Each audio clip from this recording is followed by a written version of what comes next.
ನಿರ್ದೇಶಕ ಎಸ್ ನಾರಾಯಣ್ ವಿರುದ್ಧ ಈಗ ಎಫ್ಐಆರ್ ದಾಖಲಾಗಿದೆ. ಅದು ಕೂಡ ಕೌಟುಂಬಿಕ ಕಲಹಕ್ಕೆ ಸಂಬಂಧಪಟ್ಟಂತೆ, ಜೊತೆಗೆ ಬಹಳ ಗಂಭೀರವಾಗಿರುವಂತಹ ಆರೋಪ ಡೌರಿ ಕೇಸ್ಗೆ ಸಂಬಂಧಪಟ್ಟಂತೆ ಎಫ್ಐಆರ್ ಆಗಿರೋದು. ಸೊಸೆಗೆ ವರದಕ್ಷಿಣೆ ಕಿರುಕುಳದ ಆರೋಪದ ಅಡಿಯಲ್ಲಿ ಏಟು ಆಗಿದ್ದಾರೆ ಎಸ್ ನಾರಾಯಣ್. ಮದುವೆಯಲ್ಲಿ ವರದಕ್ಷಿಣೆ ಕೊಟ್ಟರು ಹೆಚ್ಚಿನ ಹಣಕ್ಕೆ ಒತ್ತಾಯ ಮಾಡ್ತಿದ್ದಾರೆ, ಕಿರುಕುಳ ಆಗ್ತಾ ಇದೆ, ಹರಾಸ್ಮೆಂಟ್ ಆಗ್ತಿದೆ ಅಂತ ಡೌರಿ ಕೇಸನ್ನು ಹಾಕಿದ್ದಾರೆ. ಮಾವ ನಾರಾಯಣ್ ಪತಿ ಪವನ್ ವಿರುದ್ಧ ಪವಿತ್ರ ಅವರು ದೂರನ್ನ ದಾಖಲಿಸಿರೋದು. ಜ್ಞಾನಭಾರತಿ ಪೊಲೀಸ್ ಠಾಣೆಯಲ್ಲಿ ಈ ದೂರನ್ನ ಆಧರಿಸಿ ಈಗ ಎಫ್ಐಆರ್ ಅನ್ನ ಪೊಲೀಸರು ಮಾಡಿದ್ದಾರೆ. ಯೂಶಲಿ ಈ ಡೌರಿ ಕೇಸ್ ಅಂತ ಬಂದಾಗ ಅದು ಯೂಶಲಿ ನಾನ್ ಬೇಲಬಲ್ ಇರುತ್ತೆ, ಇಮಿಡಿಯೇಟ್ ಆಗಿ ಅರೆಸ್ಟ್ ಆಗುವಂತಹ ಪ್ರಕರಣಗಳೆಲ್ಲ ಆಗಿರುತ್ತೆ. ಬಟ್ ಏನು ಸೆಕ್ಷನ್ಸ್ ಹಾಕಿದ್ದಾರೆ ಅನ್ನೋದು ಇಂಪಾರ್ಟೆಂಟು. ಒಂದು ವೇಳೆ ಆ ಥರದ್ದೇನಾದರೂ ಸೆಕ್ಷನ್ಸ್ ಹಾಕಿದರೆ ಇಮಿಡಿಯೇಟ್ ಅರೆಸ್ಟ್ ಆಗುತ್ತೆ, ಇಲ್ಲಾಂದರೆ ಫಸ್ಟ್ ನೋಟಿಸ್ ಕೊಟ್ಟು ವಿಚಾರಣೆಗೆ ಒಳಪಡಿಸ್ತಾರೆ. ಅನುಮಾನಗಳು ಬಂದು ಇವ್ರು ಕೊಟ್ಟಂತಹ ಹೇಳಿಕೆ ಮತ್ತು ಈಕೆ ಏನಾದರೂ ಸಾಕ್ಷಿಗಳನ್ನು ತನ್ನ ವಿರುದ್ಧ ಹರಾಸ್ಮೆಂಟ್ ಆಗಿದೆ ಅಂತ ಸಾಕ್ಷಿಗಳನ್ನೇನಾದರೂ ಕೊಟ್ಟಿದ್ರೆ ಅದೆಲ್ಲವೂ ಕೂಡ ಮಾರಕ ಆಗುತ್ತೆ. ಆದರೆ ಕೌಟುಂಬಿಕ ಕಲಹ ಈಗ ಬೀದಿಗೆ ಬಿದ್ದಿದೆ. ಎಸ್ ನಾರಾಯಣ್ ಅವರ ವಿಚಾರದಲ್ಲಿ ಇದಾಗ್ತಿರೋದು ನಿಜವಾಗ್ಲೂ ಅವರ ಅಭಿಮಾನಿಗಳಿಗೂ ಕೂಡ ಶಾಕಿಂಗೇ ಅದು. ಯಾಕಂದರೆ ಅವ್ರ ಸಿನಿಮಾ ಉದ್ದಕ್ಕೂ ಫ್ಯಾಮಿಲಿ ಸೆಂಟಿಮೆಂಟು ಅದು ಇದು ಅಂತೆಲ್ಲ ಸಿನಿಮಾಗಳನ್ನು ತೆಗಿತಾ ಇದ್ದವರು ಈಗ ನೋಡಿದ್ರೆ ಇಂಥ ಪ್ರಾಬ್ಲಮ್ನಲ್ಲಿ ಸಿಕ್ಕಾಕೊಂಡಿದ್ದಾರೆ.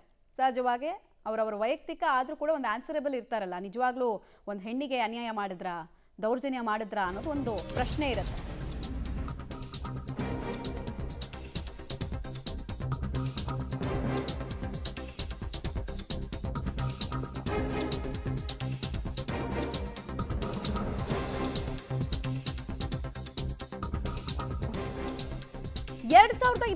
ರಲ್ಲಿ ಎಸ್ ನಾರಾಯಣ್ ಪುತ್ರ ಪವನ್ ಮತ್ತು ಪವಿತ್ರ ಮದುವೆ ಆಗತ್ತೆ. ಅಂದ್ರೆ 5 ವರ್ಷಗಳ ಹಿಂದೆ ಮದುವೆ ವೇಳೆ ಸಾಕಷ್ಟು ವರದಕ್ಷಿಣೆಯನ್ನ ಕೊಟ್ಟಂತಹ ವಿಚಾರ ಕೂಡ ಬೆಳಕಿಗೆ ಬರ್ತಾ ಇದೆ.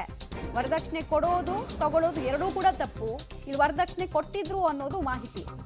ಓದಿರದ ಕಾರಣ ಕೆಲಸ ಇಲ್ಲದೆ ಎಸ್ ನಾರಾಯಣ್ ಪುತ್ರ ಪವನ್ ಮನೇಲೇ ಇದ್ರಂತೆ. ತಾನೇ ಕೆಲಸ ಮಾಡಿ ಪವನ್ನು ಸಾಕ್ತಾ ಇದ್ದೆ ಅಂತ ಪವಿತ್ರ ಅವರು ಹೇಳ್ಕೊಂಡಿದ್ದಾರೆ. ಆಮೇಲೆ ಕಲಾ ಸಾಮ್ರಾಟ್ ಟೀಮ್ ಅಕಾಡೆಮಿಗೆ ಸಾಕಷ್ಟು ಹಣವನ್ನ ಪವಿತ್ರ ಇನ್ವೆಸ್ಟ್ ಮಾಡಿರ್ತಾರೆ. ಲಾಸ್ ಆಗಿ ಕಲಾ ಸಾಮ್ರಾಟ್ ಟೀಮ್ ಅಕಾಡೆಮಿ ಕ್ಲೋಸ್ ಆಗುತ್ತೆ. ಆಮೇಲೆ ಮತ್ತೆ 10 ಲಕ್ಷ ರೂಪಾಯಿ ಸಾಲ ಮಾಡಿ ಪತ್ನಿ ಪವಿತ್ರ ಎಸ್ ನಾರಾಯಣ್ ಪುತ್ರನಿಗೆ ಕೊಡ್ತಾರಂತೆ. ಇದೇ ವೇಳೆ ಇನ್ನೂ ಜಾಸ್ತಿ ಹಣ ತಗೊಂಡ್ ಬಾ ಅಂತ ಹೇಳಿ ಎಸ್ ನಾರಾಯಣ್ ಅವರ ಪತ್ನಿ ಪುತ್ರ ಎಲ್ಲ ಹಲ್ಲೆ ನಡೆಸಿ ಹಣಕ್ಕೆ ಒತ್ತಾಯ ಮಾಡಿದ್ರು ಅಂತ ಆರೋಪ ಮಾಡಿದ್ದಾರೆ. ಇನ್ನು ಈ ಜಗಳ ವಿಕೋಪಕ್ಕೆ ಹೋದ ಕಾರಣ ಪವಿತ್ರಾಳನ್ನ ಕುಟುಂಬ ಮನೆಯಿಂದ ಹೊರಗೆ ಹಾಕಿದೆಯಂತೆ. ಏನೇನು ಅಂಶಗಳನ್ನು ಅವ್ರು ದೂರಿನಲ್ಲಿ ಕೊಟ್ಟಿದ್ದಾರೆ ಅನ್ನೋದ್ರ ಡೀಟೇಲ್ಸ್ ಇದು. ನಾರಾಯಣ್ ಪತ್ನಿ ಭಾಗ್ಯಲಕ್ಷ್ಮಿ ಪತಿ ಪವನ್ ವಿರುದ್ಧ ಹೀಗಾಗಿ ನಾನು ಕಂಪ್ಲೇಂಟ್ ದಾಖಲಿಸ್ತಿದ್ದೀನಿ ಅಂತ ಅವ್ರು ಹೇಳ್ಕೊಂಡಿದ್ದಾರೆ. ನನಗೆ ಮತ್ತು ನನ್ನ ಮಗನಿಗೆ ಮುಂದೇನಾದರೂ ತೊಂದರೆಗಳಾದರೆ ಇವರುಗಳೇ ಕಾರಣ ಅಂತ ಕೂಡ ಅವ್ರು ಸ್ಟೇಟ್ಮೆಂಟನ್ನು ಕೊಟ್ಟಿದ್ದಾರೆ. ಡೀಟೇಲ್ಸ್ ಕೊಡ್ತಾರೆ ನಾಗೇಶ್. ಯೂಶಲಿ ಈಗ ಡೌರಿ ಕೇಸ್ ಹಾಕ್ತಿದ್ದಾರೆ ಅಂದರೆ ಅದು ನಾನ್ ಬೇಲಬಲ್ ಇರುತ್ತೆ. ಯಾವ ಸೆಕ್ಷನ್ಸ್ನ ಅಡಿಯಲ್ಲಿ ಈ ಪ್ರಕರಣವನ್ನು ದಾಖಲಿಸ್ಕೊಂಡಿದ್ದಾರೆ, ಯಾವಾಗ ಈ ಕಂಪ್ಲೇಂಟನ್ನು ಇವರು ಕೊಟ್ಟಿರೋದು ಪವಿತ್ರ ಅವರು, ಅವ್ರೇನಾದರೂ ಸಂಪರ್ಕಕ್ಕೆ ಸಿಕ್ಕಿದ್ರಾ, ಏನೇನು ಮಾಹಿತಿ ಸಿಗ್ತಾ ಇದೆ? ಮಮತಾ, ಸ್ಯಾಂಡಲ್ವುಡ್ನ ಹಿರಿಯ ನಿರ್ದೇಶಕರಾಗಿರುವಂಥ ಎಸ್ ನಾರಾಯಣ್ ಮತ್ತು ಆತನ ಮಗನ ವಿರುದ್ಧ ಜ್ಞಾನಭಾರತಿ ಪೊಲೀಸ್ ಠಾಣೆಯಲ್ಲಿ ಒಂದು ಎಫ್ಐಆರ್ ದಾಖಲಾಗಿರುವಂಥದ್ದು. ಅದು ವಿಶೇಷ ಅಂದರೆ ಡೌರಿ ಕೇಸ್ ಆರೋಪದಡಿ ಇವರ ಇಬ್ಬರ ಮೇಲೆ ಪ್ರಕರಣವನ್ನು ಜ್ಞಾನಭಾರತಿ ಪೊಲೀಸ್ ಠಾಣೆಯಲ್ಲಿ ದಾಖಲು ಮಾಡಿರುವಂಥದ್ದು.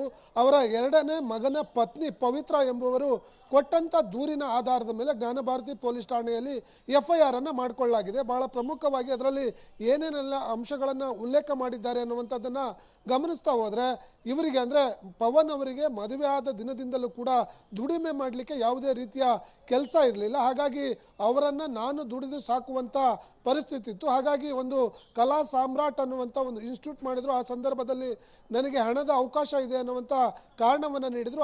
ಆ ಸಂದರ್ಭದಲ್ಲಿ ತನ್ನ ತಾಯಿಯ ಒಡವೆಗಳನ್ನು ಇಟ್ಟು ಅವರಿಗೆ ಹಣವನ್ನು ಕೊಟ್ಟಿದ್ರೆ, ಆದರೆ ಆ ಇನ್ಸ್ಟಿಟ್ಯೂಟಲ್ಲಿ ಲಾಸ್ ಆದ ಬಳಿಕ ಅದನ್ನು ಮುಚ್ಚಿದ್ರು. ಆದರೆ ಮತ್ತೆ ಹಣಕ್ಕೆ ಡಿಮ್ಯಾಂಡ್ ಮಾಡಿ ಕಿರುಕುಳವನ್ನು ಕೊಟ್ಟರು ಅನ್ನುವಂಥ ಆರೋಪವನ್ನು ಎಫ್ಐಆರ್ ಅಲ್ಲಿ ಮಾಡಿರುವಂಥದ್ದು.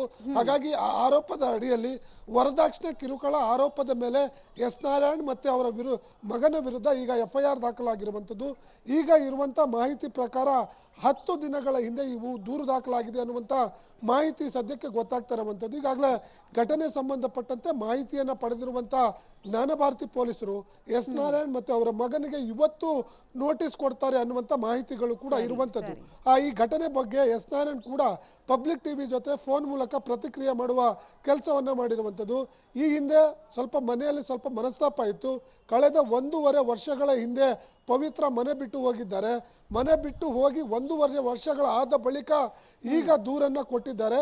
ಈ ಸಂಬಂಧಪಟ್ಟಂತೆ ಈ ಕೇಸ್ ಕೋರ್ಟಲ್ಲಿದೆ ಅನ್ನುವಂಥ ಮಾಹಿತಿಯನ್ನು ಎಸ್ ನಾರಾಯಣ್ ಅವರು ಕೂಡ ಪಬ್ಲಿಕ್ ಟಿವಿ ಜೊತೆ ಹಂಚಿಕೊಂಡಿರುವಂಥದ್ದು. ಮಮತಾ. ಓಕೆ ನಾಗೇಶ್, ಹಾಗೆ ಸಂಪರ್ಕದಲ್ಲಿರಿ, ನೋಡೋಣ ಏನಾಗುತ್ತೆ ಅಂತ. ಯಾಕಂದ್ರೆ ಕೌಟುಂಬಿಕ ಕಲಹ ಬರೀ ಇಲ್ಲಿ ಹೊಡೆದಿರೋದು ಬಡ್ದಿರೋದಲ್ಲ, ದುಡ್ಡಿಗೆ ಬೇಡಿಕೆ ಇಟ್ಟಿದ್ದಾರೆ, ದುಡ್ಡು ಕೊಡ್ಲಿಲ್ಲ, ಅದಕ್ಕೆ ಕಿರುಕುಳ ಕೊಟ್ಟಿದ್ದಾರೆ ಅಂತ ಗಂಭೀರ ಆರೋಪ. ಡೌರಿ ಕೇಸ್ಗಳ ಬಗ್ಗೆ, ಡೌರಿ ಪಿಡುಗಿನ ಬಗ್ಗೆ, ವರದಕ್ಷಿಣೆ ಕಿರುಕುಳದ ಬಗ್ಗೆ ನಾವು ಪದೇ ಪದೇ ಕೇಳ್ತಾ ಇರ್ತೀವಿ. ಈಗ ನೋಡಿದ್ರೆ ಇಂಥ ಪ್ರತಿಷ್ಠಿತ ಕುಟುಂಬದಲ್ಲೂ ಹಿಂಗೇನಾ ಅಂತ ಪ್ರಶ್ನೆ ಬರುತ್ತೆ.